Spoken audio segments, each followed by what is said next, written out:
You know, over the years I've learned so very much from nature,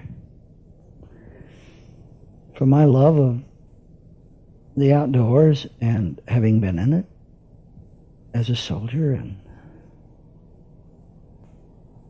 well, I would like to clear up a point or two. There is the great grand fantasy rampant among all the peoples of the world that in order to discover the truth of being, which is to say, in order to discover the truth that identity is, that this life is, that it's necessary to be out in the quiet, in the still, in the woodland, to do a lot of fence post leaning and rock sitting and leaf watching. You know, watching leaves is quite an art.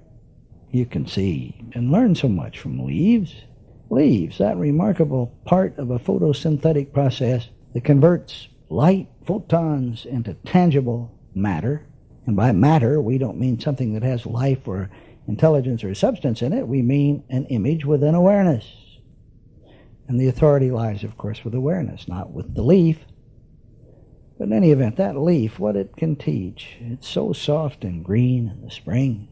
Then it becomes vigorous and darker green as the heat of the summer comes on, as the summer showers fall. Then as the summer gets very dry and hot, the leaf curls and grown brittle and hard, and the leaves look like they're begging or longing for the earth. They want to come home. And then in the fall, after the first frost, and sometimes before, you can just be sitting back and leaning against a fence post and watch one of those leaves turn loose and fall.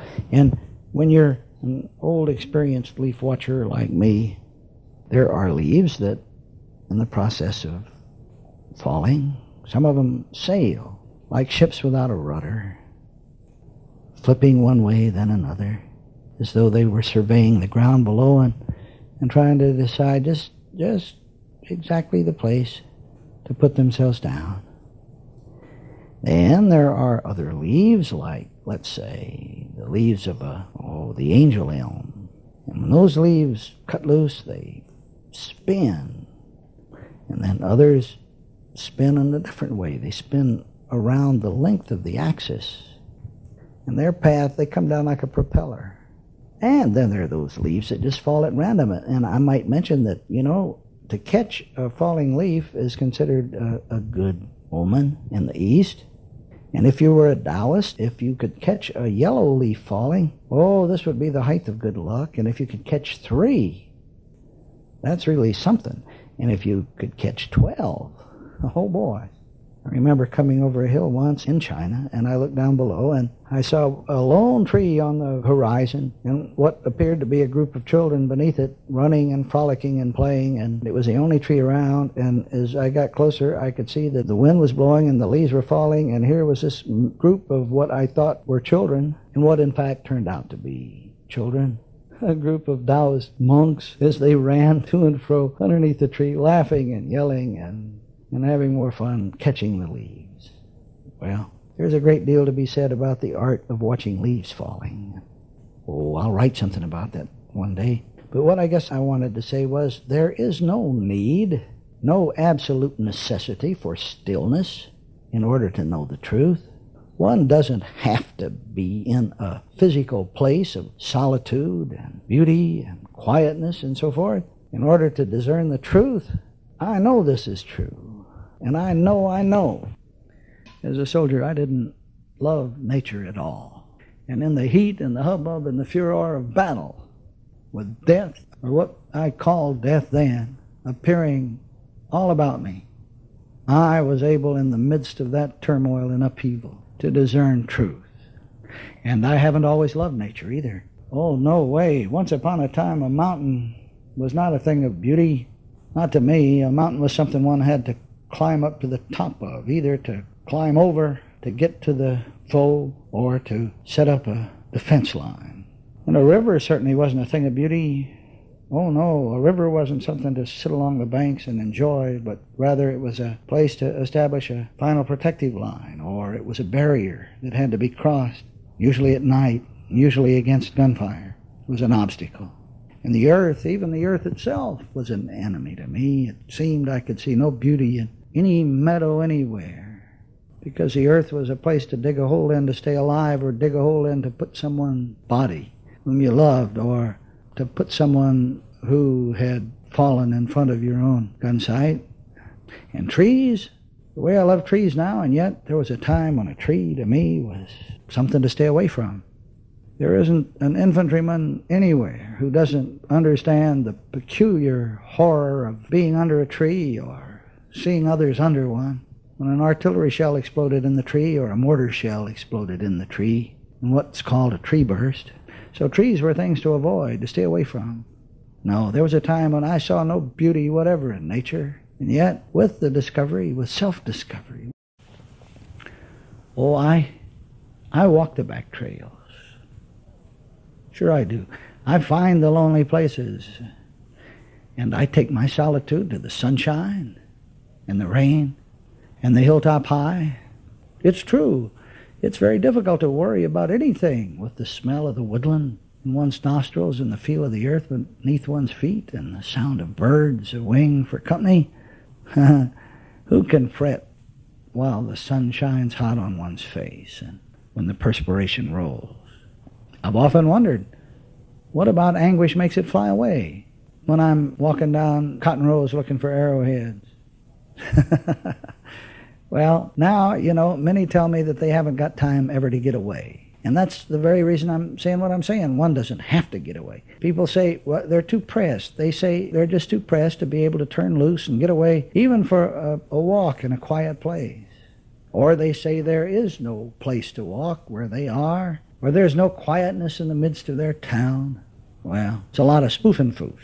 I know this, that every journey one makes isn't a physical journey. In fact, most of them aren't. Dear folks, how long does a flight of fancy take? Tell me, how close is a dream? I walk a back trail once, then I walk it again in the mind's eye 1,000 times. I climbed a hilltop just the other day and sat under a shelter in a cooling rain. Well, between these words right here, telling of it, I was there again, smelling the fresh air again, feeling it in my hair again, and all in the twinkling of an eye, all in the refreshing mist of memory. And there is no quietness in the midst of turmoil, people say. Well, that's nonsense. The secret of silence doesn't lie in some languid land of mystery, away from the cacophony of humanity's hustle. Silence lies in the stillness of the heart. It lies in a gentle peace of mind. And that stillness, that peace of mind, it is our heritage. It has been our heritage from the beginning. It lies in a living simplicity, and it lies in an unencumbered identity. It lies in the view of a swooping bird and fern nestled among the rocks, and it lies in the joy of giving to others and then receiving from others. The peace of quietness and the still quietness of peace are right here, right now, closer than breathing, closer than fingers and toes, and we don't have to get up and break our connections with society in order to find it. We don't have to quit a job. We don't have to break up a marriage. We don't have to withdraw from any organization. We don't have to come out and be separate from anything. We have only to understand what is before our eyes, understand it for what it is, and lo, the organization, the hassle, the human hubbub are seen for what they are, in a new light and in a new joy. So, heavy heart, listen. There is a meadow of soft grass very close at hand. A bubbling brook is close by, cool water, singing a song of relief and release from the anguish of heaviness. You just listen to me. There's a mellow meadow beautiful, rolling, gentle, fragrant. And in the center of it, neath the tree, is a place to rest and to watch leaves fall. Now the hillside may seem steep,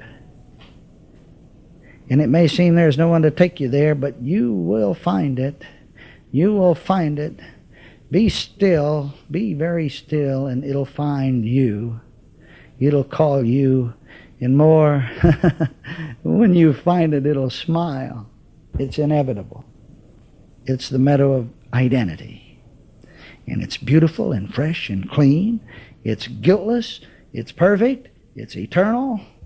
And flowers grow there. By gosh, flowers grow there. Butterflies flutter there and chipmunks scamper. And there's peace there. And it's right where you are.